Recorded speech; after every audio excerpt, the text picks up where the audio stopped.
매달 통장에서 빠져나가는 돈을 확인해 보셨습니까? 국민건강보험료가 얼마인지 아십니까? 60만 원 넘게 나가는 분들이 계십니다. 은퇴 후 소득도 없는데 말입니다. 이 돈을 절반으로 줄일 수 있다면 어떻게 하시겠습니까? 지금부터 말씀드릴 이 방법을 몰라서 수백만 원을 더 내고 계신 분들이 있습니다. 60대 김 씨는 이것을 신청하고 1년에 300만 원을 아꼈습니다. 어떻게 가능했을까요? 김 씨는 3년 전 은퇴했습니다. 중견기업에서 30년을 근무했습니다. 정년까지 성실히 일했습니다. 퇴직금도 받았습니다. 연금도 준비해뒀습니다. 노후가 그럭저럭 괜찮을 거라고 생각했습니다. 하지만 현실은 달랐습니다. 생활비가 만만치 않았습니다. 그 중에서도 가장 부담스러운 것이 건강보험료였습니다. 직장인일 때는 회사가 반을 부담했습니다. 월급에서 자동으로 빠져나갔습니다. 얼마인지 신경 쓰지 않았습니다. 그런데 은퇴하고 나니 달랐습니다. 지역가입자가 되었습니다. 전액을 본인이 부담해야 했습니다. 첫 고지서를 받고 깜짝 놀랐습니다. 60만 원이 넘었습니다. 한 달에 말입니다. 도저히 이해할 수 없었습니다. 소득이 없는데 왜 이렇게 많이 나오는 걸까요? 알고 보니 재산으로 계산되고 있었습니다. 퇴직금으로 전세 보증금을 올렸던 것이 문제였습니다. 재산이 늘어나 건보료가 급등한 것입니다. 자동차도 있었습니다. 집도 있었습니다. 모두 보험료 산정 기준에 포함되었습니다. 김 씨는 억울했습니다. 실제 수입은 연금이 전부였습니다. 한 달에 200만 원 정도였습니다. 그런데 건보료가 60만 원이라니 3분의 1이 날아가는 셈이었습니다. 생활하기가 빠듯했습니다. 부인과 상의했습니다. 뭔가 방법이 있을 거라고 생각했습니다. 알아보기 시작했습니다. 그러던 중 동네 선배를 만났습니다. 선배도 비슷한 시기에 은퇴했습니다. 같은 고민을 했었다고 합니다. 하지만 지금은 건보료가 많이 줄었다고 했습니다. 한 달에 15만 원 정도만 낸다고 했습니다. 김 씨는 놀랐습니다. 어떻게 그렇게 줄였냐고 물었습니다. 선배가 알려준 것은 간단했습니다. 피부양자 등록이었습니다. 피부양자 제도는 소득이 적은 가족을 직장가입자의 피부양자로 등록하는 것입니다. 그러면 별도의 보험료를 내지 않아도 됩니다. 직장가입자 한 명의 보험료로 가족 전체가 혜택을 받습니다. 하지만 조건이 있습니다. 소득과 재산 기준을 충족해야 합니다. 김 씨는 자격이 될지 확인해 봤습니다. 자녀 중 한 명이 직장에 다니고 있었습니다. 결혼하지 않은 큰아들이었습니다. 따로 살고 있었지만 같은 세대로 등록할 수 있었습니다. 아들에게 말씀드렸습니다. 아들도 흔쾌히 동의했습니다. 서류를 준비했습니다. 건강보험공단에 신청했습니다. 일주일 후 승인되었습니다. 그 다음 달부터 건보료가 사라졌습니다. 정확히는 아들 보험료에 통합되었습니다. 아들 보험료가 조금 올랐지만 얼마 되지 않았습니다. 김 씨 부부가 내던 100만 원 이상의 건보료가 없어진 것에 비하면 아무것도 아니었습니다. 1년이면 1200만 원이었습니다. 3년이면 3600만 원이었습니다.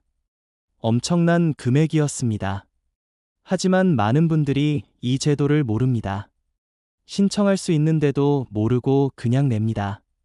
혹은 알아도 복잡할 것 같아서 포기합니다. 자녀에게 미안해서 말을 꺼내지 못합니다. 그래서 매달 수십만 원씩 더 내고 있습니다. 몇 년이면 수천만 원입니다. 알았더라면 아낄 수 있는 돈입니다. 피부양자 등록 조건을 자세히 알아야 합니다. 첫째, 소득 기준입니다.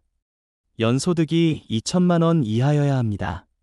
사업소득이나 근로소득을 합쳐서입니다. 이자나 배당소득도 포함됩니다. 연금은 어떨까요? 공적연금은 포함되지 않습니다. 국민연금이나 공무원연금은 소득으로 계산하지 않습니다. 사적연금도 일부는 제외됩니다. 둘째, 재산 기준입니다. 재산의 과세 표준액이 5억 4천만 원 이하여야 합니다. 과세 표준액이란 재산 공시가격에서 기본 공제액을 뺀 금액입니다. 주택의 경우 공시가격을 기준으로 합니다. 시세가 아니라 공시가격입니다. 토지도 마찬가지입니다. 자동차도 포함됩니다. 예금이나 주식도 재산입니다. 셋째, 직장 가입자와의 관계입니다. 배우자, 직계존속, 직계비속이 가능합니다. 형제자매는 안 됩니다. 직계존속은 부모와 조부모입니다. 직계비속은 자녀와 손주입니다. 며느리나 사위는 배우자의 직계존속으로 등록할 수 있습니다. 즉, 아들의 건강보험에 장인 장모가 등록될 수 있습니다. 넷째, 생계를 같이 해야 합니다. 꼭 같이 살 필요는 없습니다. 주민등록상 세대가 분리되어 있어도 됩니다. 생계를 함께 한다는 것을 증명하면 됩니다.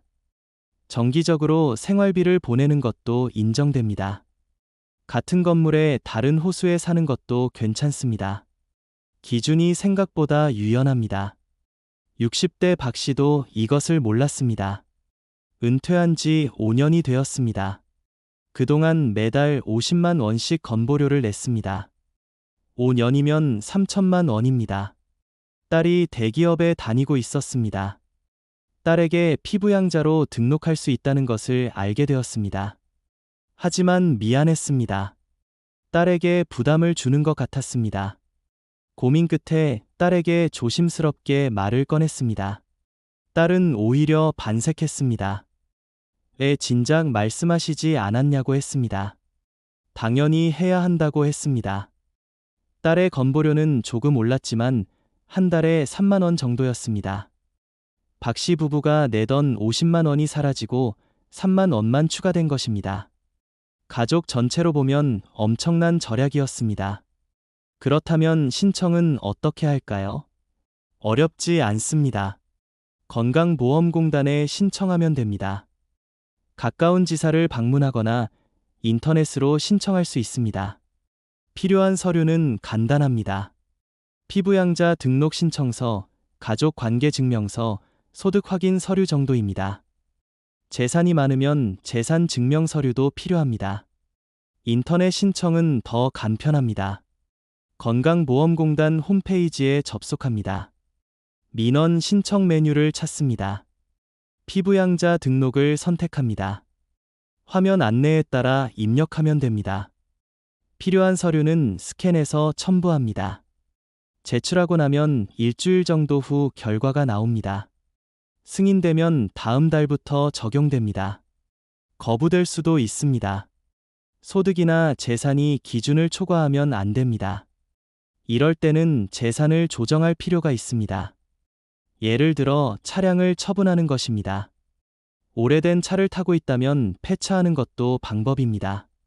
차량 가액이 재산에서 빠지면 기준을 충족할 수 있습니다. 예금을 줄이는 것도 방법입니다.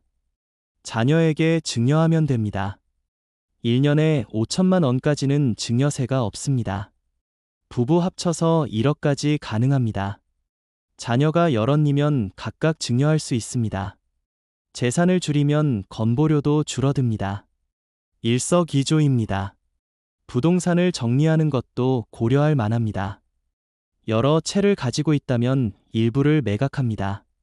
공시가격이 낮은 것만 남기고 정리합니다.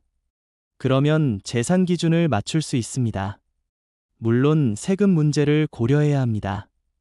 양도세가 얼마나 나올지 계산해 봐야 합니다. 전문가와 상담하는 것이 좋습니다. 전세 보증금도 재산입니다. 많은 분들이 모릅니다. 집을 전세 준 경우 보증금도 재산으로 잡힙니다. 월세로 전환하면 보증금이 줄어듭니다. 재산 평가액이 낮아집니다. 건보료를 줄일 수 있습니다. 물론 월세 소득이 생기지만 일정 금액까지는 소득으로 계산되지 않습니다. 피부양자 등록이 안 되는 경우도 있습니다.